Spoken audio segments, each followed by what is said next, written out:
And we're on introducing Gal Ringel, co-founder and CEO at Mine, a leading data privacy and governance platform. How are you, mate? Thank you. Happy to be here. We finally made it. Absolutely, absolutely. You've been busy, man. What was you in LA last week? Yes, we did a privacy conference for Chief Privacy Officer out of LA in Westlake. It was actually the first time I heard about that area there. It was really good. 85 Chief Privacy Officers from Fortune 2000 companies came there, and it was very intimate. We had very good privacy discussions and data discussion and how to elevate their work around their day-to-day, how to automate. Automation was a big keyword that buzzword that can Yeah, back a lot, and AI, of course, everyone talked yeah, about it. yeah. Love it. Was it called Consero? Is that what the conference is called? Consero, yeah, Yeah, yeah. We yeah. did a brilliant event, really well executed. It's the first time that we did it, and we were very happy. Nice. And you went with Michael, your new CRO, right? Or relatively new. Yes, Mike is our new CRO, and he actually joined us from his first privacy company was Big ID, which is one of our competitors, and he was one of the first sales rep there. So he knows the privacy market really good, and after his career in the privacy space, he moved to do cybersecurity a little bit. So what we really liked is the combination of privacy and security, which is really relevant to what we're doing today.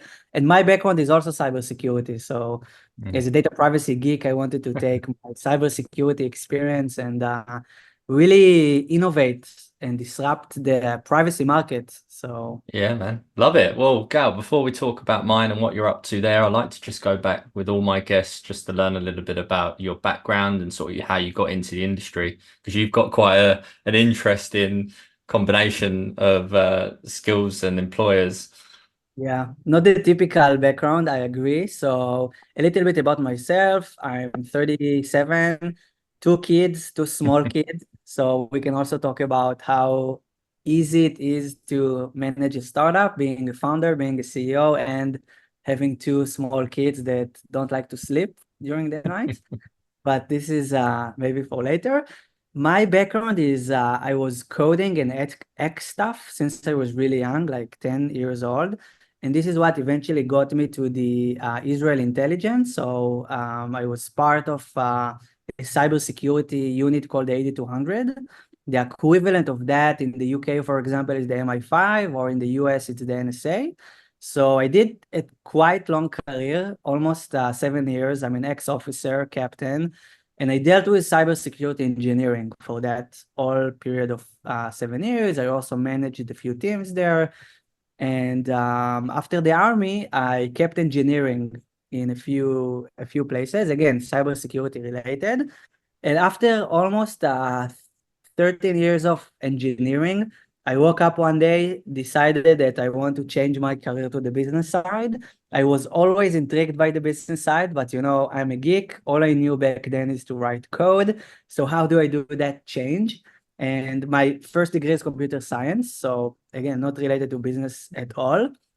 And suddenly I found myself joining the venture capital community. So I worked as an investor for two US big multinationals.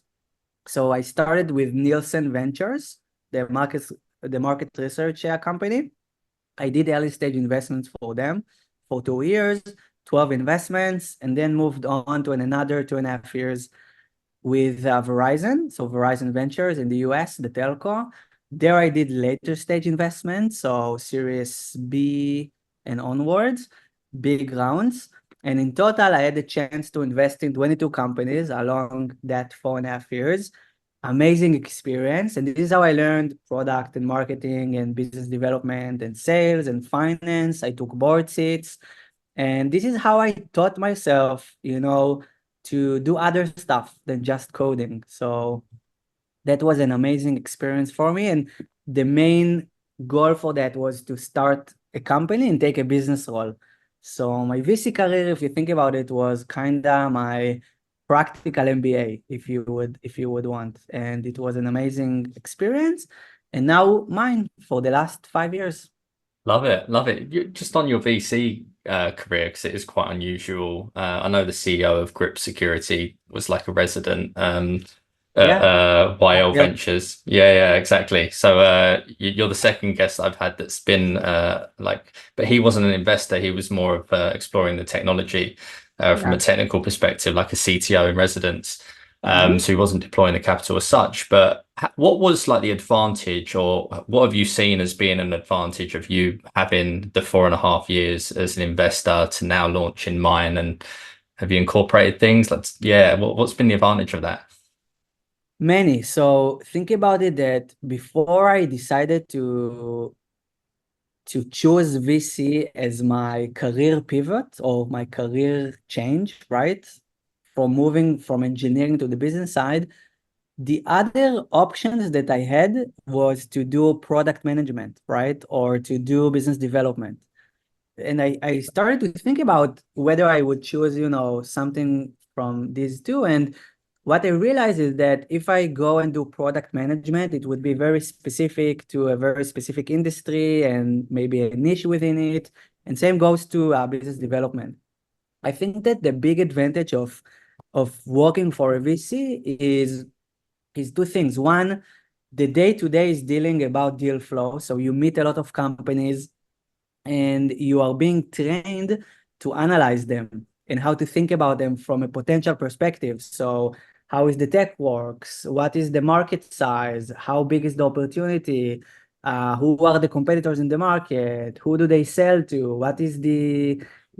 What can be the pipeline look like? So a lot of parameters that I didn't think about it before it, right? And once I got exposed to that in, various deals that I looked at or, prepared for, suddenly I was able to train myself how to think on a startup from an investor perspective, how to really analyze it in a very hard perspective, whether that is going to be a good business or not, although it's very hard. Like you can do all the analysis in the world and, it doesn't matter because COVID suddenly happens, or financial crisis, or if we look at all the macro level events that we had since 2019, it's crazy. So imagine to do a startup in parallel to these macro events, it's insane.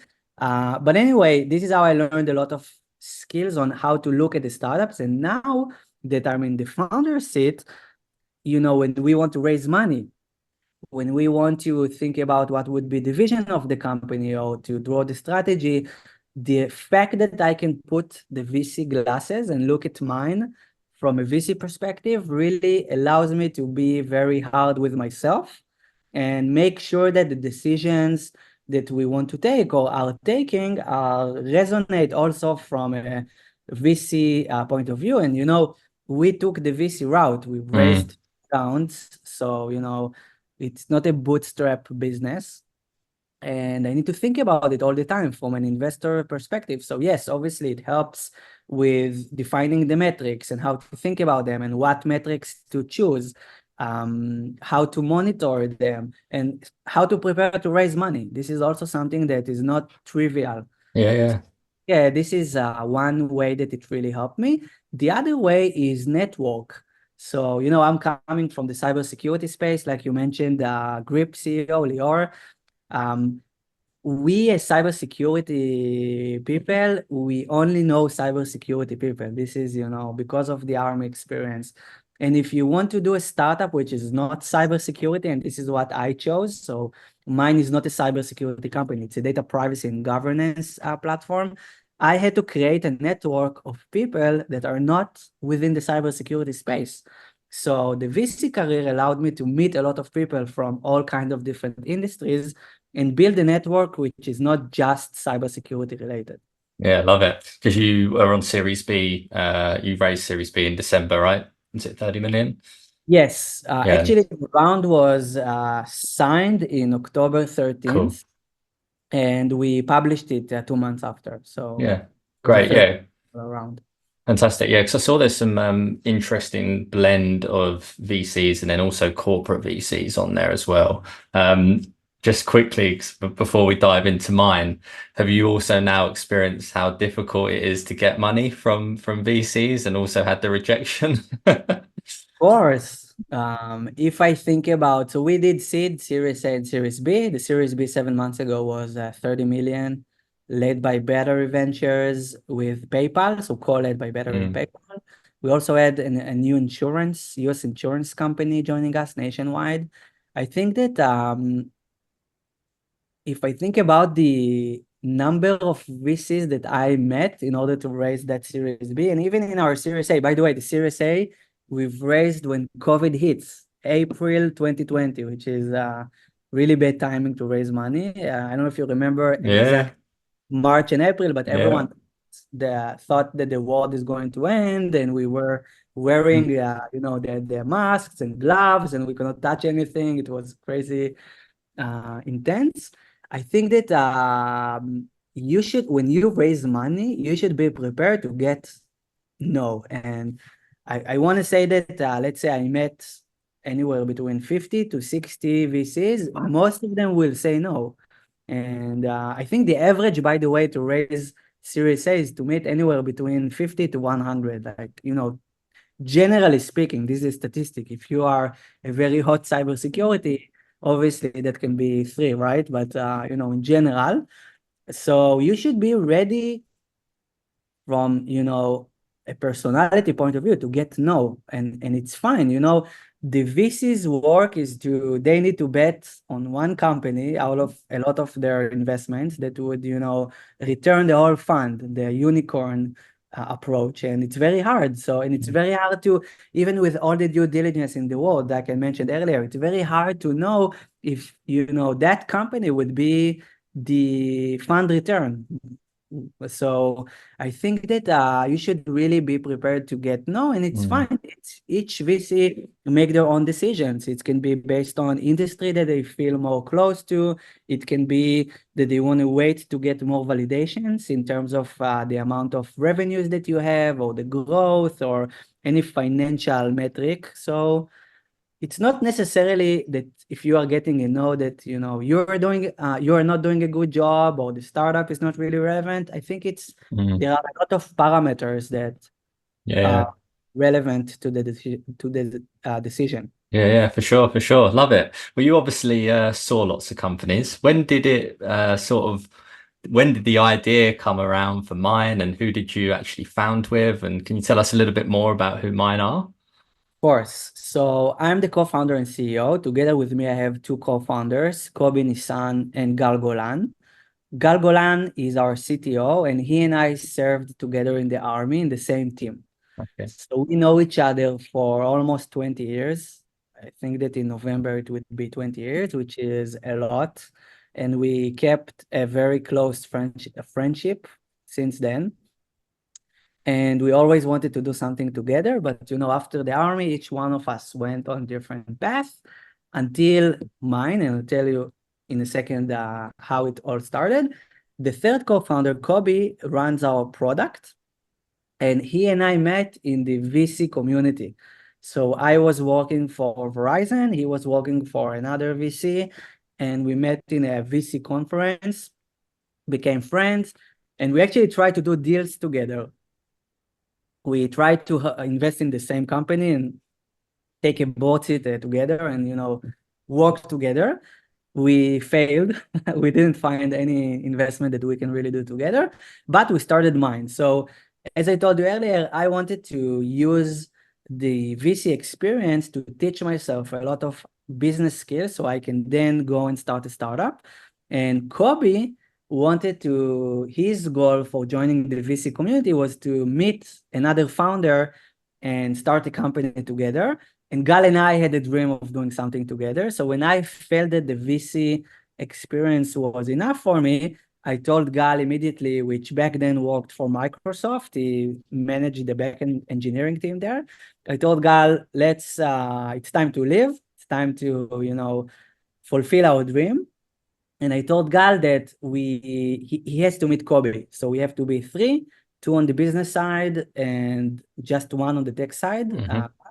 And we started to meet the three of us together to see that there is a click because, Gal and I knew each other for 20, Yeah. 15 years before we started. And then Kobe and I knew for 5 years. We wanted to see that the three of us can work together. And the idea to start mine was after the three of us realized that we all dealt with personal data through our entire careers from different angles. So whether it's the cybersecurity angle or any other company that Gal and I worked for, or Kobe that comes from the gaming industry. So he worked for King, Mm. the developer of Candy Crush, which, they collect a lot of data to know when you would be most likely spend money and buy superpowers in the game. So it's all around personal data. So we knew that we want to do something there. And back then, I'm talking about mid 2018, the GDPR emerged. So we looked at the GDPR, we looked and we said, okay, this is a major opportunity because it's going to change the internet as we know it. So the GDPR in two words, on the one hand, it's like the European privacy regulations for anyone who doesn't know. Mhm. And that was the first real and strict privacy regulation that was legislated. And it changed the balance of power in the internet because companies now have to justify and be accountable for the data they collect. They cannot collect anything that they want. And then consumers, us individuals, have 7 powerful rights that we can exercise. And no one knows about it. Like we can ask companies to delete the data, to get a copy of the data, and so and so, and no one knows about it. So we knew that we have to do something. And our crazy vision from day one was to take the GDPR and make it accessible for both sides of the market. So to run a company that we have two products, one of them would be a consumer one, Yeah. and one of them would be B2B for companies, Mhm. which, by the way, as a VC, I was taught not to do that because it's not putting you in focus, right? Because you do. But in our case, privacy regulations, the consumer side and the company side goes end by end. Like Mhm. companies should not automate their privacy activities without the individuals that are exercising the rights or doing something related to that. So today, what MineOS does is MineOS is our B2B product. We help chief privacy officers and GCs and the lawyer within the company. This is why we are not a cybersecurity Mm. company. We're not selling to CISOs. We are helping the lawyer within the company to automate all the daily activities that are related to being compliant to GDPR and today all other privacy regulations, which GDPR paved the way. So we help companies find all the systems they have, scan them and find the data inside, whether they keep emails or social security number or credit card. We help them automate all kind of privacy assessments that they need to do according to the law, consent management, and also to deal with the AI regulations that Mm. were legislated 2 months ago in the EU. Yeah. This is the B2B side. And we were fortunate to grow very fast there. So we have a lot of very cool brands that are working with us, like Reddit and HelloFresh and others. And the consumer side is essentially an app that we have, or I think around 6 million users already. Wow. And it helps you and I and individuals to find their data online, learn about the exposure that they have in the internet in terms of who knows what about them, like which data they gave to different companies. And then with the click of a button, we took GDPR and other privacy regulations, and we allow them to reach out to any company and ask them to remove their data. So essentially what we're helping you to understand is which companies have your data, what is the exposure that it generates to your life in terms of identity theft, reputation damage, financial loss. And then we're helping you understand, okay, you're not using that company services anymore. So why would you still keep your data there? So we're helping you just remove the data from all kinds of different services that are not really relevant anymore. So these are the two businesses, and they really correlate to each other because they are all around privacy regulations. And yeah, I'm very proud of the Yeah, my man. product because many companies are using that, and it's really helping them to ease the manual work and to be more compliant and to avoid risks and etc. Love it. On the consumer side, I actually jumped on your website and did it myself. So for anyone listening, you should absolutely jump on the website. I'll put it in the show notes after. And I was actually shocked of what information was with certain companies. So I think I will be putting a reclaim proposal through, and it's very easy to do for anyone that is interested. I had 823 companies holding my data, which is insane. And I think that what we try to do with the consumer side, it's a security app. It's not a privacy app. And today I'm actually fortunate to share that we saved more than 500,000 users from a data Wow. breach, because what we're doing eventually is we are helping you understand which companies have your data that you don't have any digital relationship anymore. In other words, a lot of the companies that hold our data right now were due to a one-time off interaction. You bought something during Black Friday or Cyber Monday. You purchased a flight ticket in a low-cost airline that you would never fly with them again. You booked an hotel. By the way, I was subject to identity theft twice in my life. Oh, That was wow. part of the reason to start mine.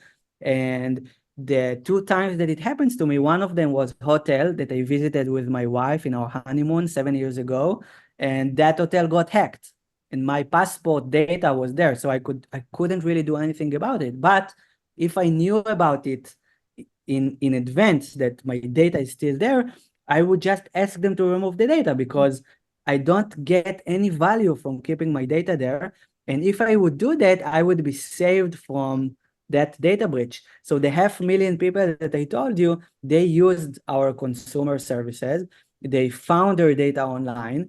They realized with themselves whether they are using all kinds of different services, yes and no, and some they deleted. They are deciding, Mm. and these companies got breached a month later, a year later, and we saved their data.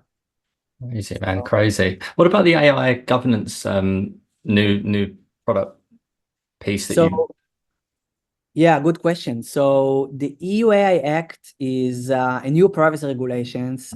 Sorry, new regulations like GDPR, like the Yep. privacy regulation. So it's also changing the status quo as we know it. And essentially, it talks about four groups of risks that can be arise from using AI algorithms. The one of the most popular examples is, I can give two. One of them is ChatGPT that everyone is using, and obviously companies are concerning because if their employees are using ChatGPT and putting sensitive business information, it puts the company in risk, because business sensitive information can now be exposed to ChatGPT, to OpenAI. Whether they use it or not, no one really knows. And then another example is companies that are, for example, fintech companies or HR-related companies that are using AI to classify CVs or to decide if you are going to get a loan or not. And the risk there is algorithms in AI that can suddenly develop a bias and start to differentiate their decisions to specific groups. So if you have an AI, for example, the most risky category is if you have AI that can take decisions in real time that can affect real life situations, like getting a loan or getting a job. And so what the law says is that you need to start categorizing all the risks according to your AI. And what we did there is, because many companies that we asked them, how do they think, what do they think about these AI laws? They said, it's nice, but they don't know where AI lives across the organization, like what they are using that have AI. No one knows. So we created a module called AI Asset Discovery, and essentially we scan the organization and we can find all the AI related assets, whether it's third-party vendors that any of the employees are using, or any asset that we are able to find in their cloud environments that are related to the development of AI internally.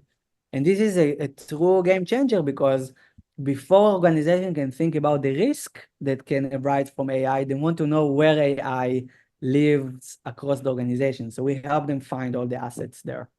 Love it. Brilliant. Look, I think we could talk about AI and regulations for a long, long time. But Gal, I think, look, just bringing it back to where you started with some of I was going to ask you, what are some of like the harsh realities of launching a startup? Because I know personally it's not easy. How have you particularly found it?